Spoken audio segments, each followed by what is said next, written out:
Hello, welcome to my YouTube channel. In this video, I will show you how to send messages to all users in SAP. Give the T code SM02. Click on this new icon. Enter the message which you want to send.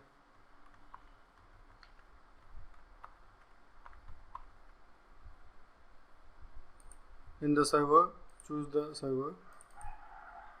Client, choose the client. Enter.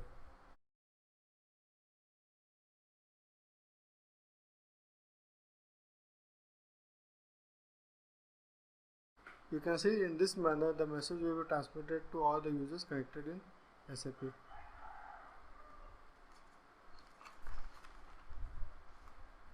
You can contact me for installing SAP IDES EC6 and SAP S4HANA on your PC or server or network or cloud, or set up your own SAP server on internet.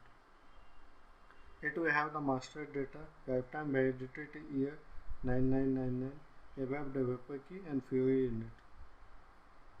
Please like, share and subscribe my YouTube channel. Thank you for watching the video.